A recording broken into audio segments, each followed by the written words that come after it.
Oke, assalamualaikum warahmatullahi wabarakatuh. Waalaikumsalam warahmatullahi wabarakatuh. Alhamdulillahirabbil alamin. Assalatu wassalamu ala asrofil anbiya'i wal mursalin wa ala alihi washabihi ajmain. Amma ba'du. Alhamdulillah kita bisa berjumpa kembali hari ini. Kita akan membicarakan tentang akikah dan kurban yang akan dipresentasikan oleh Tara Tamaria, Silda Yulia, dan Ulfa. Oke, kepada mereka waktu dan tempat saya persilahkan. Assalamualaikum warahmatullahi wabarakatuh. Waalaikumsalam warahmatullahi wabarakatuh. Saya Tira Tamara selaku moderator akan memimpin jalannya presentasi pada hari ini. Materinya tentang kurban dan akikah. Untuk materi yang pertama akan disampaikan oleh Silda Yulia. Kepada Silda, saya persilahkan.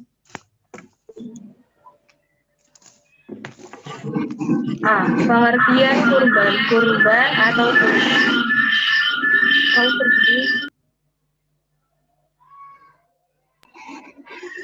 pengertian kurban atau korban berasal dari bahasa Arab kurban, diambil dari kata karuba, yakrabu, kurbanwa, kurbaan, artinya mendekati atau menghampiri. Menurut istilah, kurban adalah segala sesuatu yang digunakan untuk mendekatkan diri kepada Allah, baik berupa hewan sembelih maupun yang lainnya. Dalam bahasa Arab, hewan kurban disebut juga dengan istilah udhiyah atau adhiyah dengan bentuk jamaknya al-dahi.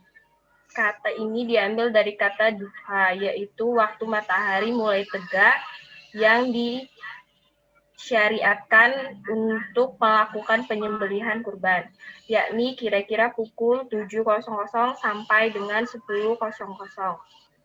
Uldiyah adalah hewan kurban, unta, sapi, dan kambing yang disembelih pada hari raya kurban dan hari-hari tasyrik sebagai takarub atau pendekatan diri kepada Allah.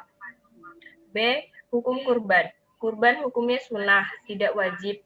Imam Malik, Asy Syafi'i, Abu Yusuf, Ishaq bin Rahawi, Ibnul Mudhir, Ibnul Hams, dan lainnya berkata, kurban itu hukumnya sunnah bagi orang yang mampu, tidak wajib bagi orang itu berada di kampung halamannya, dalam perjalanan maupun dalam mengerjakan haji. Sebagian mujtahidin seperti Abu Hanifah, Al-Taij, Al-Aush, dan sebagian pengikut Imam Malik mengatakan kurban hukumnya wajib, tapi pendapat ini lemah.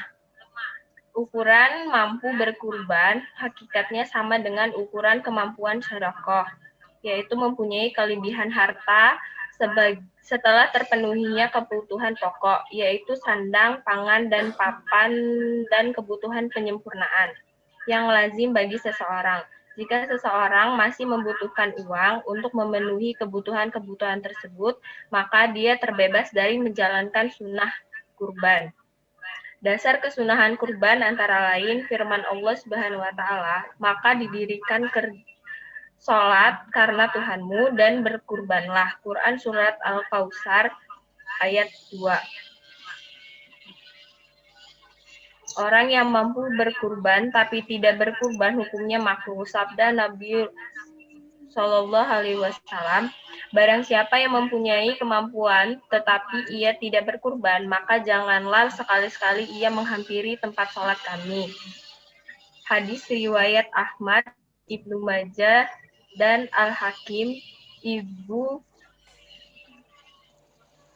Abu Hurairah radhiyallahu anhu.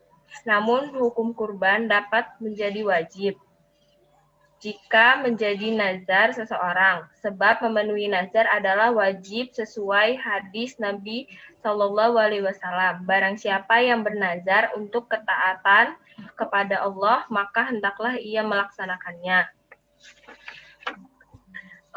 C. Keutamaan kurban.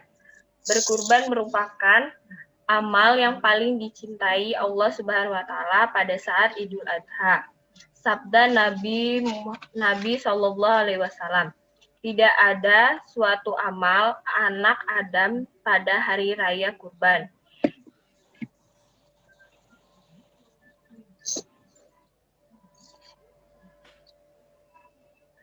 yang lebih dicintai Allah selain menyembelih kurban. Hadis riwayat At-Tirmidzi. Berdasarkan hadis itu, Imam Ahmad bin Hambal, Abu Jannat, dan Ibnu Taimah berpendapat menyembelih hewan pada hari raya kurban, akikah, dan hadiyu lebih utama daripada sedekah yang nilainya sama. Sekian dari saya kembalikan ke moderator. Baik, materi selanjutnya akan disampaikan oleh Saudara Ulfa. Kepada Saudara Ulfa, saya persilahkan. Baik, terima kasih moderator. Saya akan melanjutkan materi selanjutnya, yaitu D. Waktu dan tempat kurban. A. Waktu kurban dilaksanakan setelah sholat Idul Adha, tanggal 10 Zulhijjah hingga akhir hari tasyrik atau sebelum maghrib, yaitu tanggal 13 Zulhijjah. Kurban tidak sah bila menyembelih kurban sebelum sholat Idul Adha 10 Zulhijjah, maka sesungguhnya ia menyembelih untuk dirinya sendiri. Dan barang siapa menyembelih kurban sesudah sholat Idul Adha dan 2 kurbannya, maka sesungguhnya ia telah menyempurnakan ibadahnya atau berkurban dan telah sesuai dengan sunnah atau ketentuan Islam. Hadis riwayat Bukhari. B. Tempat. Diutamakan tempat penyembelihan kurban adalah di dekat tempat sholat Idul Adha, di mana kita sholat, misalnya lapangan atau masjid. Sebab Rasulullah Shallallahu Alaihi Wasallam berbuat demikian. Tetapi itu tidak wajib karena Rasulullah juga mengizinkan penyembelihan di rumah sendiri. Sahabat Abdullah bin Umar Rasulullah Anwar menyembelih kurban di manhar, yaitu penjagalan atau rumah pemotongan hewan. E. Ketentuan hewan kurban. A. Jenis hewan. Hewan yang boleh dijadikan kurban adalah unta, sapi, dan kambing atau domba. Selain 3 hewan tersebut, misalnya ayam, itik, dan ikan, tidak boleh dijadikan kurban. Allah Subhanahu wa taala berfirman, supaya mereka menyebut nama Allah terhadap hewan ternak atau bahimitulan yang telah direzekikan Allah kepada mereka. B. Jenis kelamin. Dalam berkurban, boleh menyembelih hewan jantan atau betina. Tidak ada perbedaan sesuai hadis-hadis Nabi Shallallahu Alaihi Wasallam yang bersifat umum mencakup kebolehan berkurban dengan jenis jantan dan betina dan tidak melarang salah satu jenis kelamin. C. Umur. Sesuai hadis-hadis, Nabi Shallallahu Alaihi Wasallam dianggap mencukupi berkurban dengan kambing atau domba berumur 1 tahun masuk tahun kedua, sapi atau kerbau berumur 2 tahun masuk tahun ketiga, dan unta berumur 5 tahun. D. Kondisi. Hewan yang dikurbankan haruslah mulus, sehat, dan bagus. Tidak boleh ada cacat atau cedera pada tubuhnya. Sudah dimaklumi, kurban adalah takarub kepada Allah. Maka usahakan hewannya berkualitas prima dan top, bukan kualitas sembarangan. Berdasarkan hadis-hadis Nabi SAW, tidak dibenarkan berkurban dengan hewan yang pertama nyata-nyatanya buta sebelah, menderita penyakit atau dalam keadaan sakit, pincang jalannya, lemah kakinya serta kurus, tidak ada sebagian tanduknya, tidak ada sebagian kupingnya, terpotong hidungnya, pendek ekornya atau karena terpotong atau putus, dan rabun matanya. F. Teknis penyembelihan. Yang pertama, hewan yang akan dikurbankan dibaringkan ke sebelah rusuknya yang kiri dengan posisi mukanya menghadap ke arah kiblat. Penyembelih meletakkan kakinya sebelah di atas leher hewan agar hewan itu tidak menggerak-gerakkan kepalanya atau meronta. Penyembelih melakukan penyembelihan sambil membaca Bismillahi Allahu Akbar, atau artinya dengan nama Allah, Allah Maha Besar. 4. Kemudian penyembelih membaca doa kabul atau doa supaya kurban diterima Allah, yaitu Allahumma min kawailaika, Allahumma taqabbal min, atau disebut nama orang yang berkurban. Artinya, ya Allah, ini adalah darimu dan akan kembali kepadamu. Ya Allah, terimalah dari nama si kurban. Penyembelihan yang afdal dilakukan oleh berkurban itu sendiri, sekalipun dia seorang perempuan, namun boleh diwakilkan kepada orang lain. Dan sunnah yang berkurban menyaksikan penyembelihan itu. Dalam penyembelihan, wajib terdapat 4 atau rukun penyembelihan. Yang pertama, az-zabi, atau penyembelih, yaitu setiap muslim, meskipun anak-anak, tapi yang harus mumaiz, atau sekitar 7 tahun. Az-zabi, yaitu hewan yang disembelih. Yang ketiga, al-ala, yaitu setiap alat yang dengan ketajamannya dapat digunakan menyembelih hewan seperti pisau besi, tembaga, dan lainnya. Tidak boleh menyembelih dengan gigi, kuku, dan tulang hewan. Yang keempat, az-zabah, yaitu penyembelihannya itu sendiri. Penyembelihan wajib memutuskan hulkum atau saluran napas dan mari, saluran makanan. A. Pengertian akikah. Akikah berasal dari kata akik yang berarti rambut bayi yang baru lahir. Karena itu, akikah selalu diartikan mengadakan selamatan lahirnya seorang bayi dengan menyembelih hewan sekurangnya seekor kambing. Menurut istilah syarah, artinya menyembelih ternak pada hari ke-7 dari kelahiran anak, yang pada hari itu anak diberi nama dan rambutnya dipotong. Sebenarnya banyak sekali pengertian akikah, namun dari kesemuanya dapat diambil titik tengah sebagai berikut. Akikah merupakan upacara ritual yang dilaksanakan pada saat lahirnya keluarga baru atau kelahiran baru. Yang kedua, upacara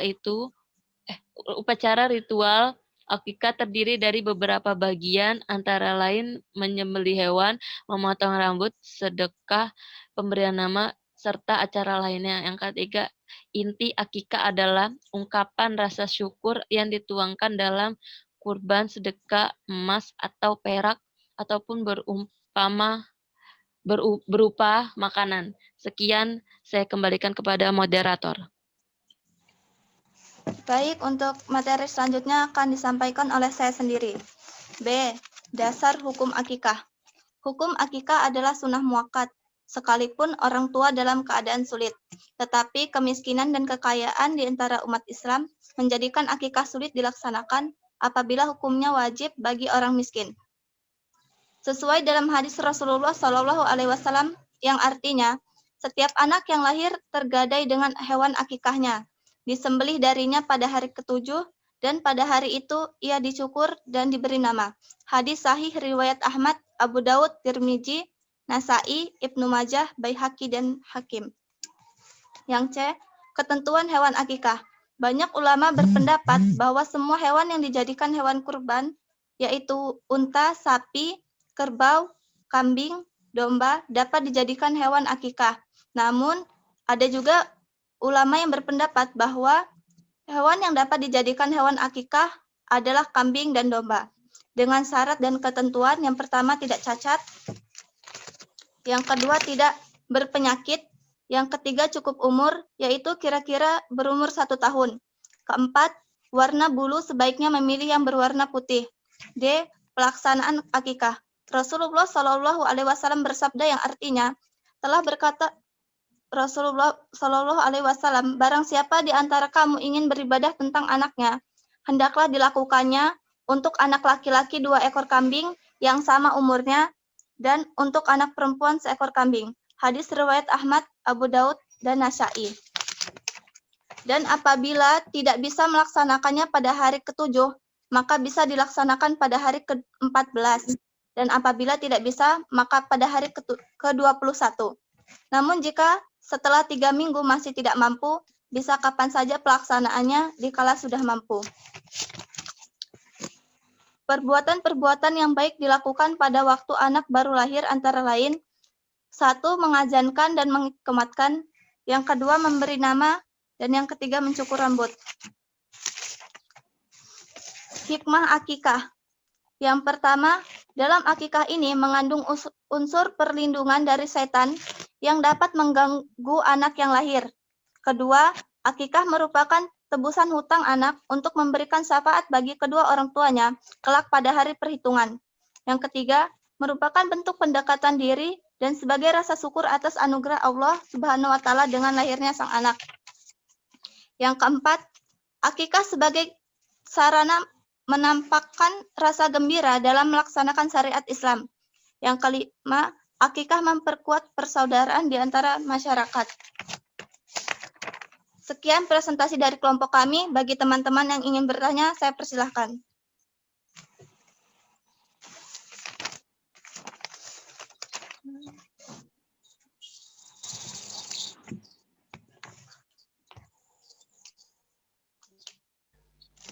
Oke, silakan siapa yang mau bertanya? Tiba-tiba nggak ada. Saya ingin bertanya. Oke, silakan. Dewi Sukma. Siapa lagi mau bertanya? Assalamualaikum warahmatullahi wabarakatuh. Waalaikumsalam warahmatullahi wabarakatuh. Saya Dewi Masarika yang bertanya. Bagi seseorang yang menyembelih hewan kurban orang lain, apakah ia mesti menyebut nama yang berkurban? Baik, terima kasih. Iyalah. Yang lain? Kalau ada yang mau bertanya? Saya bertanya, Pak. Saya, Pak. Siapa namanya? Neng Fitrian. Rizky Kaulia Eka ya? Ya. Oke, silakan. Bagaimana ketentuan pengadaan hewan kurban dengan patungan? Tentuan hewan kurban dengan patungan. Oke, yang lain? Saya, Pak. Siapa? Neng Fitriani. Oke, Neng Fitri. Silakan. Apa pertanyaannya, Fit? Bolehkah orang yang berkurban tapi belum akikah? Bolehkah orang berkurban tapi belum akikah?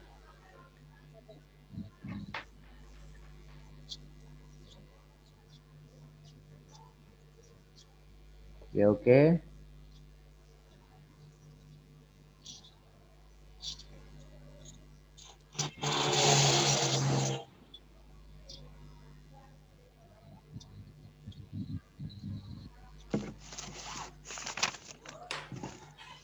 Oke, itu pertanyaannya. Silakan kalau ada yang... Oke, saya komentari dulu ya sambil teman mau mencari jawabannya tentang makalahnya. Makalahnya lagi-lagi begini, nggak ada footnote, berantakan. Ini hanya copy paste dari satu website. Kalau Anda nggak percaya, kita coba ya. Oke, dari sini ya, kita coba.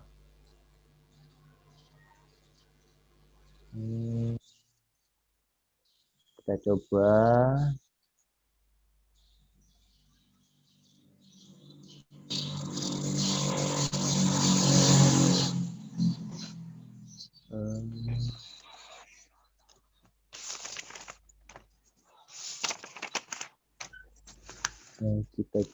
Kita coba.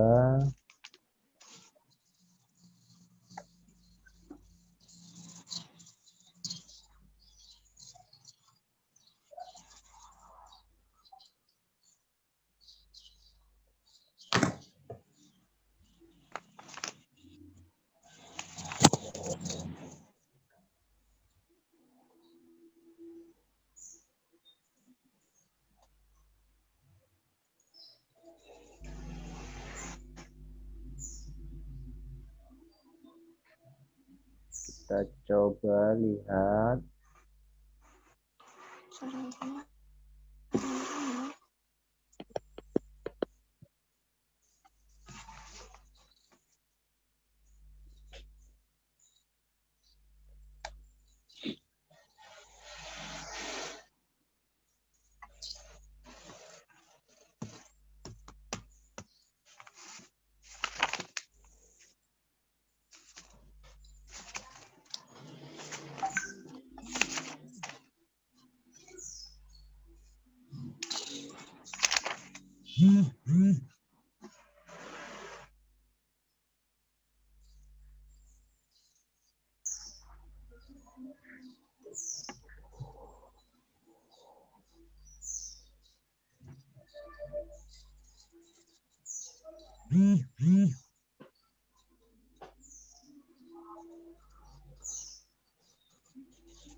Oke, sudah selesai mencari jawabannya.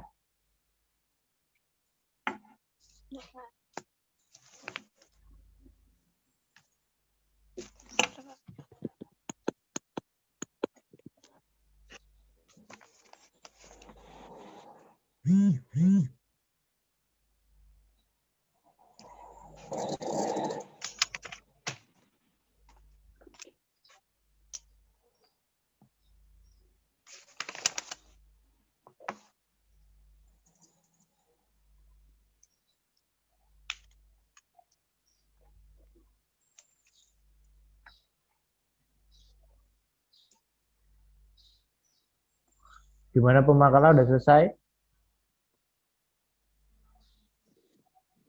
Mencari jawabannya.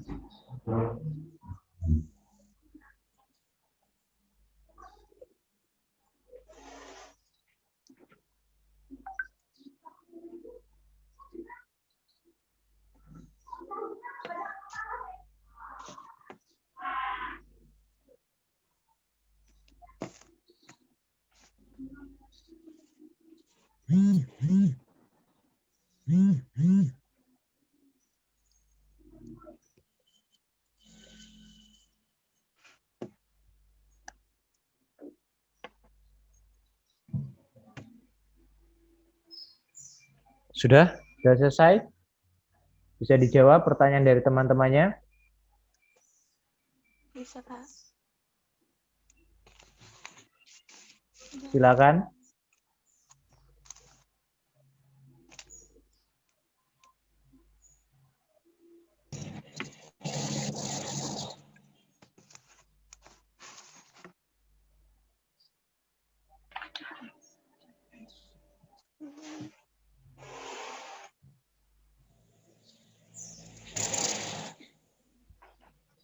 Ayo.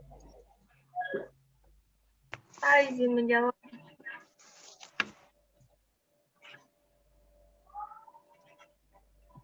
Ayo silakan. Jawab pertanyaannya Dewi Sukma Sartika. Iya, oke. Pertanyaannya, bagi seorang yang menyembelih hewan kurban orang lain, apakah ia mesti menyebut nama orang yang berkurban? Jawabannya, untuk seseorang yang menyembelih hewan kurban orang lain, maka ia harus menyebut nama orang yang berkurban, karena tidak semua orang yang bisa menyembelih. Kemudian orang yang mewakili berkurban itu sambil membaca doa kabul supaya kurban diterima oleh Allah Subhanahu wa taala. Allahumma min kawailaka Allahumma takabbal min, sebut nama orang yang berkurban tersebut. Artinya, ya Allah, ini adalah darimu dan akan kembali kepadamu. Ya Allah, terimalah dari fulan.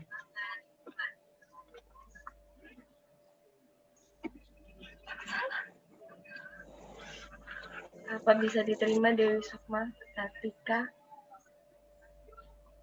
Sudah cukup jelas.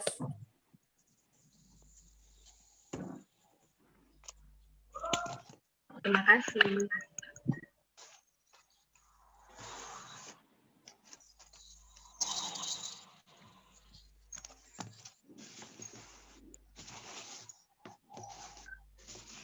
Oke. Selanjutnya. Saya Pak mau jawab pertanyaan dari Rizky Kaulia. Oke. Pertanyaannya, bagaimana ketentuan pengadaan hewan kurban dengan patungan? Menurut Ibnu Qodamah dalam Al-Mughni menjelaskan bahwa mayoritas ulama sepakat berkurban dengan cara patungan diperbolehkan. Syaratnya, yang dikurbankan adalah sapi atau kerbau atau unta dengan jumlah maksimal 7 orang. Hal tersebut sesuai dengan hadis Rasulullah SAW yang artinya, kami berkurban bersama Nabi SAW di Hudaybiyah, 1 unta untuk 7 orang, 1 sapi untuk 7 orang. Hadis riwayat Muslim, Abu Daud, dan Tirmizi. Bagaimana Rizky Kaulia? Sudah jelas? Ya, sudah.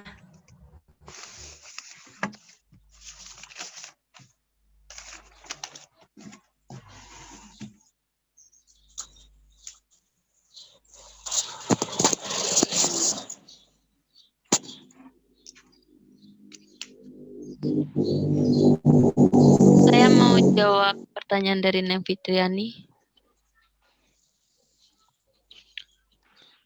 Ya, silakan. Bolehkah orang yang berkurban tapi belum akikah? Jawabannya, boleh saja. Orang yang ingin berkurban diperbolehkan meski belum menjalankan akikah. Namun, kalau sudah ada rezekinya untuk menunaikannya, dipersilakan untuk menjalankan akikah saat itu juga. Karena kurban bukan dipersyaratkan harus akikah dahulu sebagai syarat sahnya. Gimana, Neng Fitriani? Cukup jelas, terima kasih.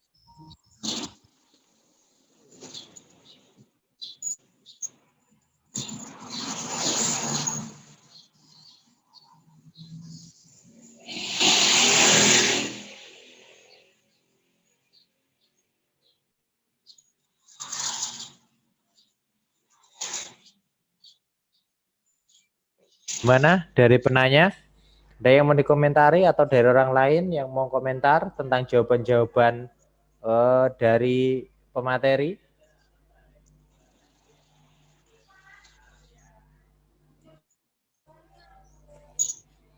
Sambil saya absen ya. Silakan aktifkan mikrofon kalian kalau ada. Afif ada? Hadir, Pak. Oke. Agi? Hadir, Pak.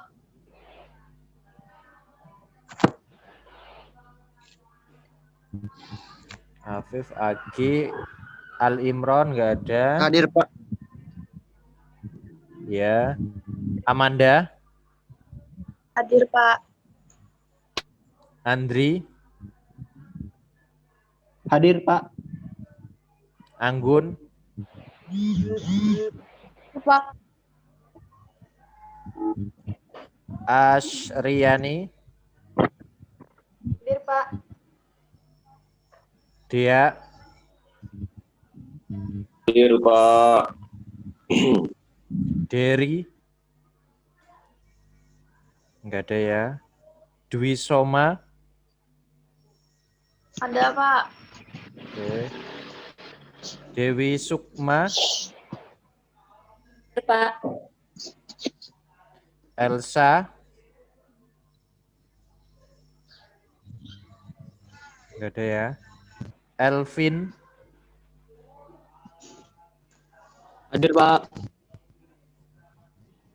Febri, Hadir, Pak. Ilham, enggak ada ya. Indah, Hadir, Pak. Inggit, Hadir, Pak. mana sih yang Inggit? Coba lihat wajahnya.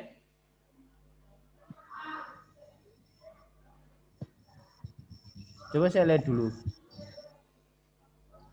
Hadir, Bapak. Oh, ini yang namanya Inggit. Ya. Oke. Inggit. Karina Belinda. Hadir, Pak. M. Farhan. RN. Hadir, Pak.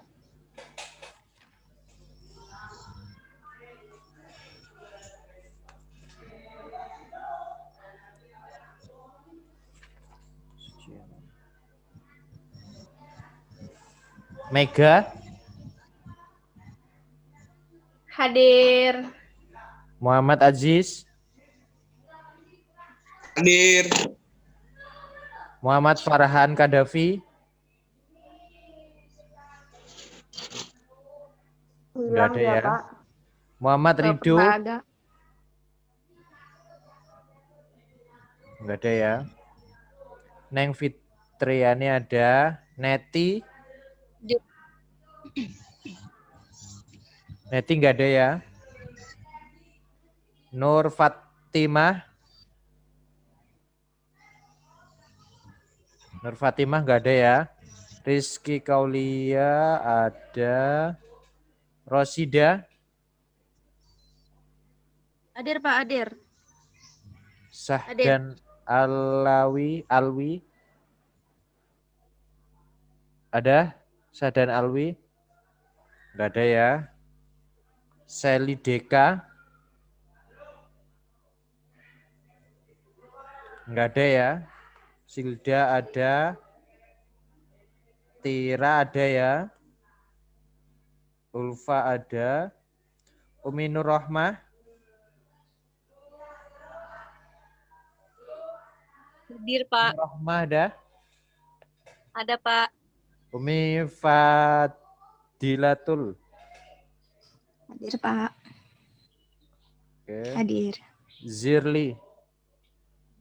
Hadir, Pak. Yang enggak ada saya ulang. Seli Deka. Sahdan Alawi. Nur Fatimah. Neti. Muhammad Ridho.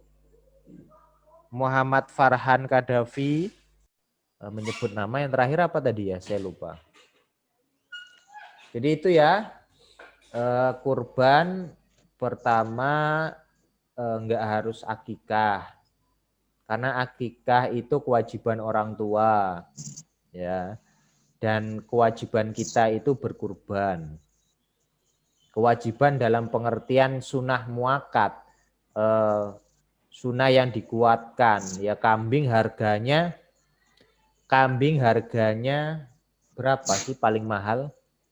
Berapa ya? 2,5 juta ya? 3 juta, 2 juta. Masa saya beli HP harga 4 juta ya kan? saya kuat beli HP, masa saya kurban nggak kuat sih gitu kan. Rasionalisasinya gitu. Masa HP Anda bagus, pasti HP Anda lebih mahal dari HP saya lah. HP saya cuma harga 4 juta, pasti HP Anda di atas itu kan. Pas. Gila. Terus apa namanya? Maka saya jelas terkena kewajiban dan saya mudah-mudahan insya Allah setiap mudah-mudahan diberikan kesehatan, rezeki setiap tahun saya berkurban. Itu kewajiban. Terus yang selanjutnya tadi ya kurban kewajiban setiap orang. Jadi kalau dihitung-hitung juga, kalau misalkan kalian misalkan sehari 50.000 sanguknya, berarti sebenarnya 3 tahun juga kalian beres berkurban itu. Selama berapa tahun beres, berarti seharusnya sesungguhnya kalian juga bisa dikategorikan mampu. Terus pertanyaannya, boleh nggak menyebut, apakah harus menyebut nama dalam berkurban? Yaitu hanya meluruskan niat, ya, mengingatkan kembali bahwasanya dia itu berkurban gitu. Itu fungsinya sebenarnya untuk itu. Kemudian yang terakhir, berkurban karena patungan. Kalau patungan dalam pengertian satu sapi untuk 7 orang dan yang patungan 7 orang itu boleh, jelas itu masuk dalam kategori berkurban. Tapi kalau patungan 1 orang itu 1.000 orang patungan 50.000 beli sapi 1, siapa yang mau naik nanti kan? Ya kan? Nah, itu maksudnya tidak masuk berkurban secara fikih, tapi mungkin secara tasawuf, secara hati itu masuk berkurban karena itu sama-sama berbagi dan mengikhlaskan hal yang kita miliki. Oke, silakan ditutup pemakalah. Sekian presentasi kami hari ini, mudah-mudahan bermanfaat. Saya selaku moderator, mohon maaf atas ketidakmaksimalan kelompok saya. Saya akhiri, wabillahi taufiq wal hidayah. Wassalamualaikum warahmatullahi wabarakatuh. Waalaikumsalam warahmatullahi wabarakatuh. Oke, silakan ada pertanyaan lain dari ini. Saya, Pak. Siapa? Saya. Siapa yang mau bertanya tadi? Saya dengar kayaknya saya, Pak. Siapa? Dewi Sauma. Ya, Dewi Soma. Apa pertanyaanmu? Itu kalau akikah kan kewajiban orang tua, sedangkan kalau orang tua udah meninggal berarti kita nggak wajib. Iya, kita nggak berkewajiban. Tapi kalau kita mau akikah sendiri, itu Pak? ada beberapa ulama Soma yang mengatakan itu boleh. Mereka mengkiaskan seperti kita mensodakohkan, misalkan kita sodakoh ke masjid atas nama orang tua kita. Nah itu kan juga boleh. Nah kita boleh meringankan beban orang tua kita dengan cara mengakikahkan kita di atas namakan orang tua. Itu menggunakan kias yang itu. Karena kita bersodakoh untuk orang tua atas namakan orang tua, itu saja boleh. Apalagi kita membantu orang tua dalam melakukan kewajibannya, yaitu mengakikahkan kita. Itu juga boleh. Menurut para ulama itu boleh. Karena menggunakan kias itu. Walaupun ada beberapa ulama juga yang mengatakan ya nggak boleh. Karena itu kewajiban orang tua. Kalau memang orang tua itu tidak mampu, ya biarkan saja orang tua itu nggak mampu gitu. Toh akikah itu bagi yang mampu. Kemampuan orang tua itu kalau memang benar-benar sama sekali nggak mampu, ya udah. Kecuali kalau orang tua itu punya motor, punya mobil, kok nggak kuat akikah, itu aneh. Ya kan? Dan ya seburuk-buruknya itu Anda kalau nanti punya anak nggak diakekahi itu doanya itu nggak sampai pada Anda. Robbi firli wali walidayya warhamhuma kama rabbayani shighara itu menurut ada beberapa ulama mengatakan itu nggak sampai doa itu nggak sampai kepada orang tua karena tadi hadis tadi tergadainya anak dia hilang gadenya sampai diakekahkan. Nah itu berarti orang tua itu nggak memiliki hak kepada anak sampai dia mengakekahkan. Maka tanya mulai sekarang kepada orang tua Anda sudah diakekahkan atau belum? Kalau yang belum, ya minta diakekahkan. Begitu, gitu ya, Dewi Soma. Ya Pak. Ma'inah. Apa arti nama Anda? Anak kedua lahir di bulan puasa membawa ketenangan. Oh iya. Dewi itu arti dua ya. Rumahmu di mana? Apa sukumu? Jawa. Rumahnya di mana? Di Lampung. Miling. Oh di Kemiling. Oke. Silakan. Ada lagi yang ditanyakan? Pak. Oke. Silakan. Berarti kalau misalnya kan akikah itu kewajiban orang tua. Nah orang tua udah meninggal. Berarti itu kan nggak diakikahin tuh anaknya. Berarti itu termasuk utang ya Pak? Bisa diulang?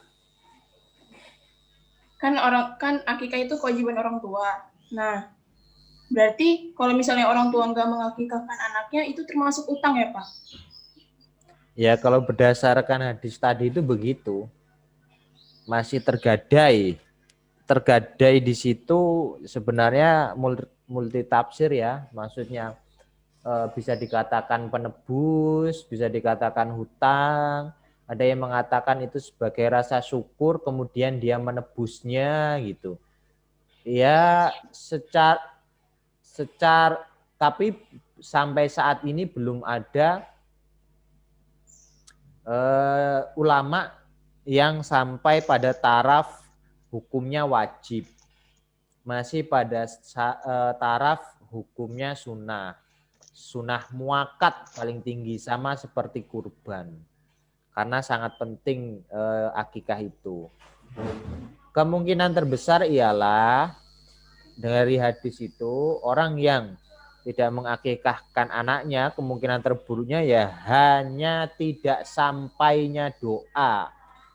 Doa apa ya? Doa tadi yang saya katakan, Robbi firli wali walidayya warhamhuma kama rabbayani shighara. Ketika dia di akhirat nanti ya mungkin hanya taraf tidak sampainya doa itu dan akhirnya nggak sampailah pengampunan terhadap orang tuanya. Tapi untuk nasab dan segala macamnya, untuk ibadah dan segala macamnya tetap masih sampai. Misalkan seorang anak memberikan memberikan wakaf atau ibadah tertentu kepada orang tua. Nah, itu masih sampailah karena itu hadisnya. Tapi berkaitan dengan doa, menurut ulama ada yang mengatakan tidak sampai pengampunan itu. Padahal yang paling gampang kan, ibadah yang paling gampang itu kan doa, mendoakan orang tua itu. Kalau kita harus sodako di atas namakan orang tua kan kalau kita mampu, kan gitu. Maka kalau dia belum diakikahkan ya minta diakikahkan. Ya kalau orang tua sudah keburu meninggal maka berusahalah mengakikahkan diri sendiri. Mudah-mudahan itu sampai kepada Allah dan menjadi ibadah kan gitu. Enggak ada ruginya. Oke, itu ya Karina Belinda. Anda orang apa, Kar? Padang sama Jawa, Pak. Padang sama Jawa. Anda mau ngikut ke Padang apa ke Jawa? Kayaknya lebih ke Jawa deh, Pak. Hah? Lebih ke Jawa kayaknya. Oh, ke Jawa. Padang ayah atau ibu Anda? Ibu. Oh, ibu. Matematikanya pinter berarti kamu ya? Enggak juga, Pak. Oke. Ada pertanyaan lagi yang lain? Saya, Pak. Kenapa, Pak?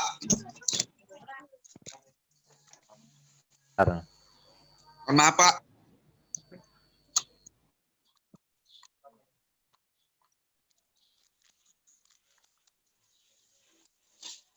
Karina, hati-hati Karina, udah ditanya-tanya.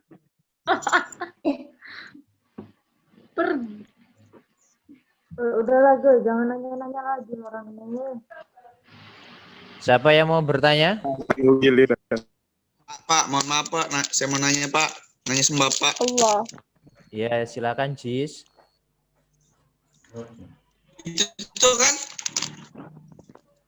tapi itu kan menurut sebagian ulama kan Pak, yang apa? Kalau nggak diakikahin dia doanya ditolak gitu. Iya. Berarti Kenapa? ada sebagian ulama juga. Maka kan dilihat tadi, jadi orang tua itu benar-benar mampu atau tidak, gitu kan? Sepakat kalau orang tua itu mampu kemudian tidak mengakikahkan, maka tadi itu ancamannya doanya nggak terkabul kan.